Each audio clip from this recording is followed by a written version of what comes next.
So, hello mga kaibigan, good morning! Welcome dito sa bahay mga kaibigan. So, ayan, start na naman tayo na mayroon na naman tao sa ating bahay mga kaibigan kasi palapit na po yung pista nila dito mga kaibigan kasi bawal tayo sa dito sa sa Purok 5 Tikgon mga kaibigan.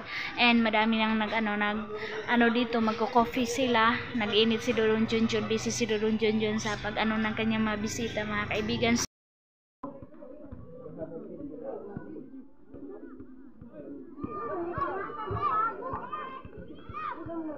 Ukay oh.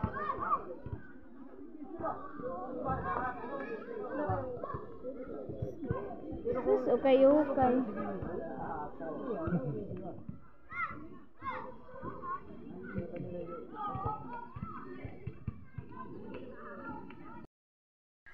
So, hello mga kaibigan! Happy Sunday! Welcome to Agusan Mars mga kaibigan!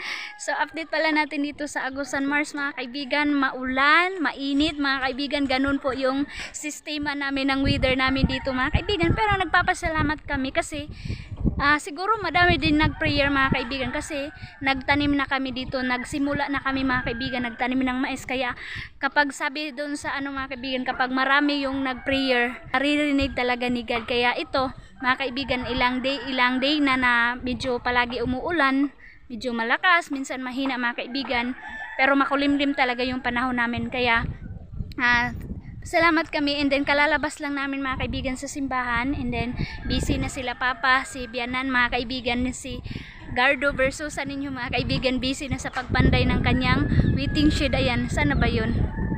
Ay, hindi natin makita mga kaibigan, busy na sila sa pagpanday mga kaibigan kasi ayun si Mama nag-assist kay Papa doon para ma-refer na po, malagyan na po ng purok or purok yung Tikgon mga kaibigan kasi wala silang pagsisilungan in case na magulan or mayroon silang mga activity mga kaibigan, doon sila mag-stay na sa purok na ginawa ni Papa. So siya na po yung chairman dito sa Purok 5 Tikgon mga kaibigan sa Agusan Mars. Welcome ang all. Muna tayo dito mga kaibigan, nakasandal pa naman ako, hindi ko pa naman nahubad. So ayan yung level ng water dito mga kaibigan, hupang-hupa pa siya. Ayan, sobrang hupa siya mga kaibigan. And si Manong Seventh-day Adventist mga kaibigan, so siya yung naiwan dito sa bahay ko.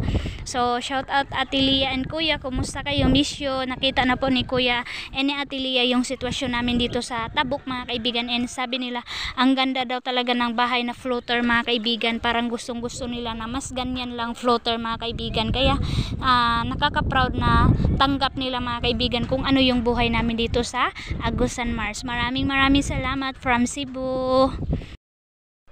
Saan galing simbahan mga kaibigan, busy yung dalawa, si Aramina ng Agusan Mars, ang sexy. Sexy ni Mother So ayan, si Mama nag-alalay kay Papa doon mga kaibigan sa paggawa ng waiting shed mga kaibigan. Kaya nag-atip na sila Papa and malapit na matapos, so papakita ko lang sa inyo mamayang hapon mga kaibigan kapag nandoon na tayo. So ito na Ate Doc yung phone mo. Ayan, kasi wala si King. Si Dodong Junjun muna yung naglaro mga kaibigan. Bilyar yung nilaro ni Dodong Junjun dyan mga kaibigan sa phone ni King. Doon daw si King sa itaas. Si Manong busy pa doon sa pagdigamo ng paniudto. Shout out Ate Aileen. Kumusta kayo ni Kuya Caleb? Sa wakas nagkita na kayo. Regards to Kuya Caleb ate. So mga kaibigan, uwi na daw si Mama kasi kailangan niya magkuha ng kanyang binibinta. Mayroon na pong negosyo ulit si Aramina ng Agusan Mars. Yung makita niyo mga kaibigan doon sa vlog ni Ate Aileen, no? Nag-vlog to si Ate. Ako hindi po ako nakakuha kasi nag-focus ako noon pagtulong kay Mama. Nag-repacking kami ng ice candy kasi mainit yung panahon mga kaibigan. So na si Mother, binta ni Mama mga kaibigan. Grabe kainit. So dito pa yan si Ate Aileen mga kaibigan, nito na negosyo, pero kaduhan na ni mo ni Ma. Kaduhan na kayo ni. So pangalawa na daw to gawa ni Mama mga kaibigan, yung tinatakpan ni Mama ng isa ra di. Kay Gis na lang to akong kwarta. So bili kami mga kaibigan. Kuha ba? Ayan, naman flavor nito Ma? Ay, biscuit daw yung flavor. Yung noon mga kaibigan, mangga. So, si Mama. So yan mga kaibigan, kumain na tayo ng ice candy ni Aramina na Agusan Mars. Ang sarap mga kaibigan. Oh, pangpatanggal ng init na, ano mga kaibigan, pangpatanggal ng uhaw.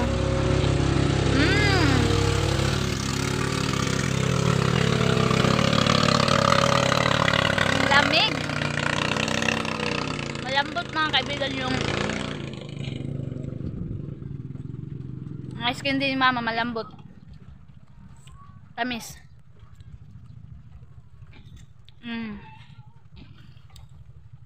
Nagbibinta si mama kaibigan, ano na, udto na siya para mano talaga mauhaw yung mga tao, kaya bibili talaga yung mga tao. So 2 box yung binibinta ni mama. Buwi na mano namin mga kaibigan, 10 pesos. Kinakatakutan ni mama mga kaibigan kasi si King. Sabi ni mama pag maghingi yun, 4 talaga mga kaibigan. Ayan mama, bye bye mama, sana mahalin tanan.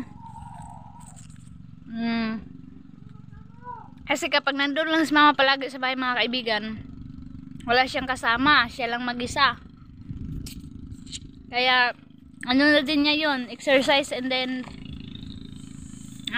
dala na din ano mga kaibigan, yung bang suroy mga kaibigan ba.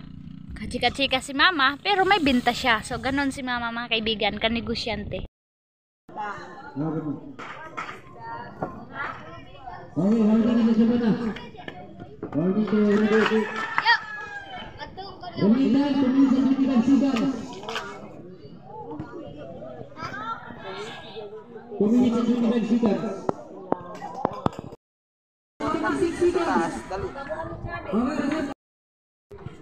So yan na mga kaibigan, tapos na ni Gardo Versosa, at saka shoutout sa lahat ng tumulong kay Papa mga kaibigan na matapos po yung kanyang waiting shed, kasi siya po yung mga kaibigan, siya po yung nangulo upang malagyan na po ng waiting shed. So ayan na, tapos na mga kaibigan. So ayan na yung hitsura. So mayroon nang nakatambay and maingay mga kaibigan kasi basketball play na naman, basketball time.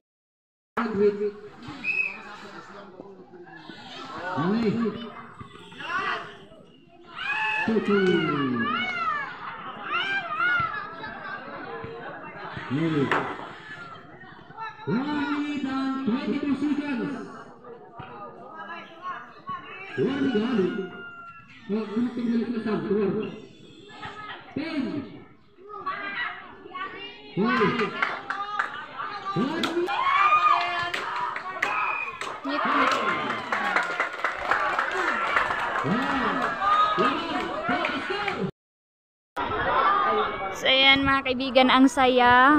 Muntika na magkagulo mga kaibigan dahil sa mga mga kaibigan ba, yung bang hindi pagkakaintindihan sa time, sa referee, sa mga kaibigan, iwan ko mga kaibigan, nagkagulo. Tapos mayroong galit, mayroong masaya mga kaibigan. Kaya nako, kaya nga natatakot ako mga kaibigan manood ng basketball, kasi ayaw ko ng ganyan kapag magalit na yung isang grupo, tapos yung isang grupo ganun yung inaayawan ko mga kaibigan, kaya hindi ako nasasayahan kapag mayroong ganyan. So ayan na yung waiting shed gamit yung nipa mga kaibigan, sponsored to our barangay captain Ricardo Boyster mga kaibigan, yung nag-process ng waiting shed para malagyan dito na maibigay kay chairman na si Gardo Versosa mga kaibigan. So ayan.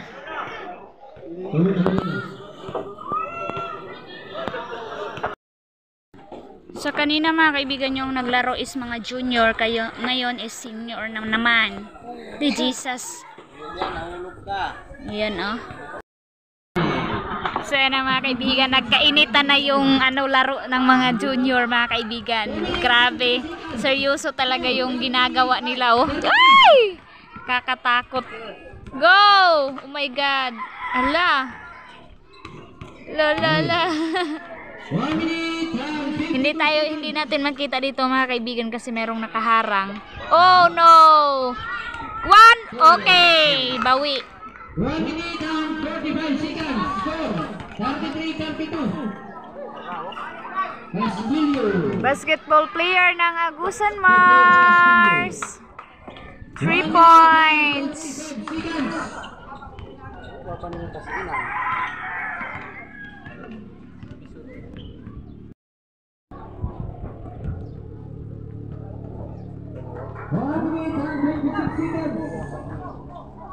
Aray! Stepping.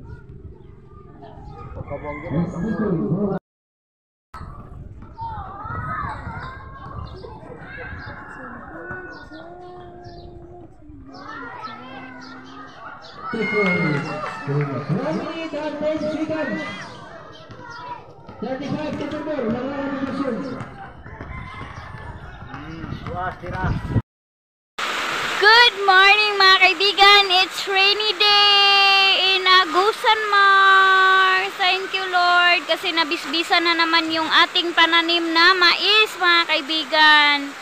Ayan ang lakas ng ulan dito sa amin ngayon. Sayang ng tubig. Oh. Tapos today mga kaibigan, yung ginawa ng mga panday ko is naglagay na sila ng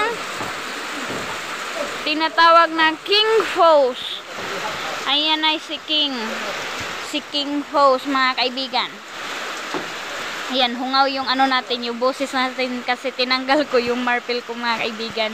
So ito yung kinabisihan nila ngayon mga kaibigan. So sa wakas mga kaibigan, magagawa na yung veranda natin. Excited ako sa result. And then naglagay si Manong na bisihan nila. Pagkatapos nila maglagay ng king hose, so magsasahig na mga kaibigan, and ewan ko kung ano pa mga kaibigan. So papakita ko na lang sa inyo. Ito yung update natin in this morning. Maulan. So sobrang saya ng mga pananim namin ngayon mga kaibigan kasi nakainom na naman sila ng tubig ulan.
So good afternoon mga kaibigan, ito na po yung nagawa nila mga kaibigan, nakasahig na po sila dito sa ating terrace gamit po yung tabla mga kaibigan, kasi yung sabi ng panday ko na kapag plyboard yung ginagamit namin and then masalibuhan siya, kaya ayan like ganito salibo siya mga kaibigan, kaya mas mabuti mga kaibigan tabla yung ginamit. So doon malinis na, so nakikita nyo mga kaibigan parang madumi yung ano natin tabla, pero pagkatapos nito mga kaibigan, dito mag-planers yung panday namin dito sa sa natap na nila para yung mga mga kaibigan, yung disalign makukuha talaga mga kaibigan, para pantay talaga siya, walang walang nakataas, kundi pantay yung pagkagano ng tabla mga kaibigan, like dito ito ganito din siya mga kaibigan, madumi pa, pero pagtapos nila pagtap, pwede pala dyan ka na mag-planer mga kaibigan. So yan yung ginawa ng panday ko. So nakalagay na sila ng king hose dito. Mayroon tayo 1, 2, 3, 4, 5, 6, 7 na king hose dito mga kaibigan. Tapos yung iba hindi ko pakita pa sa inyo kung saan pa ilalagay kasi 20 king hose to mga kaibigan pieces. Ayan, maulan talaga dito sa Agusan Mars.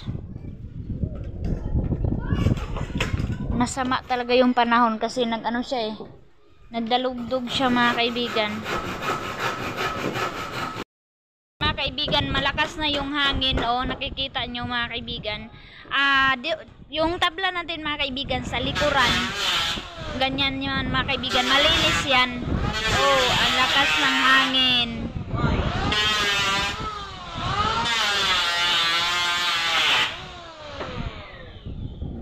Lakas ng hangin,